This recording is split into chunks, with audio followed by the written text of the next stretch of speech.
उस रात की बात है जब मैं थकावट से चूर हो रही थी, मगर सब कुछ छोड़ते हुए सोने चली गई। मैं उस कमरे में सोई जहाँ हमारी बैल्कनी है। वहाँ से बहुत अच्छी और ठंडी हवा आती है। मैं थक इतना चुकी थी कि ठंडी हवा के 2-4 झोंके लगते ही सो गई। कुछ 10-15 मिनट बाद मेरी आँख खुली। पता नहीं अजीब सी बेचैनी ने जगा दिया और फिर मुझे याद आया कि मैं तो बैल्कनी का दरवाज़ा ही बंद करना भूल गई। इसी बेचैनी की वजह से मेरी गहरी नींद खुल गई।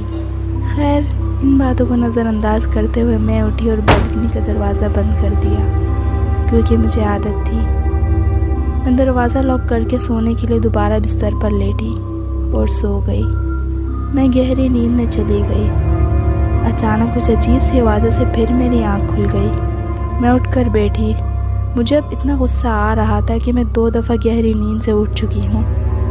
वो आवाज़ फिर आई, ऐसी आवाज़ जैसे कोई मेरी बैल्कनी का दरवाज़ा खोलने की कोशिश में लगा हो। मुझे ठंडे पसीने आने लगे।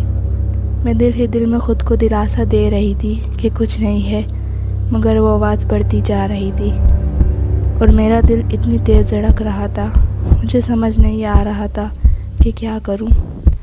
घर के बाकी अफराद भी चले गए थे। वो किसी रिश्तेदार के यहाँ रुक गए थे और मैं अपने इम्तिहानों की तैयारी के लिए घर पर रुक गई थी। मेरी घबराहट कम नहीं हो रही थी।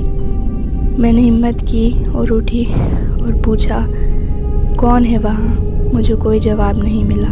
मैंने फिर पूछा, वहाँ कौन है? मुझे फिर कोई जवाब नहीं मिला। खौफ के मारे मेरे हाथ पैर कांप रहे थे। मैंने फिर हिम्मत की और खिड़की का पर्दा खोल कर देखा। मैंने जो देखा वो देखते ही मैं वहीं सुन्न हो गई। एक आदमी पूरे काले लिबास में अजीब सी बड़ी लाल आंखों के साथ मेरी तरफ देख रहा था और छुरा लिए खड़ा था। उसकी पलकें एक पल के लिए भी नहीं झपकी और मेरी खिड़की खोलते ही मुझे ही घूर रहा था। वो खड़ा मुझे घूर ही रहा था और मेरे खौफ के मारे हालत ख़राब हो रही थी। अचानक से बाहर का दरवाज़ा बजा। मैंने सोचा कि कौन होगा, अम्मी अब्बू तो रिश्तेदार के यहाँ गए हुए हैं, लेकिन मैं दरवाज़ा खोलने गई। फिर मैंने देखा कि मेरे वालिद साहब दरवाज़े के ऊपर आए हैं। वो आवाज़ सुनते ही मेरे दिल को सुकून मिला। मेरे अब्बू ने कहा, घबराई हुई क्यों हो? मैंने कहा, अब्बू हमारे कमरे में कुछ है, वो बैल्कनी में कोई आदमी है। मेरे अब्बू गया और बैल्कनी में देखा तो वहाँ कोई नहीं था। मैं सबको ये कहती रही कि वहाँ कोई ना कोई था, पर कोई मेरी बात नहीं सुन रहा था और कहा, यहाँ एक आदमी है। मेरे अब्बू ने खिड़की भी देखी पर कोई नहीं था। मेरी बात पर कोई यकीन करने को तैयार ही नहीं था। सब कह रहे थे कि आपका वहम होगा, पर ऐसा नहीं था। वो क्या था और कौन था मैं इस बारे में नहीं जानती।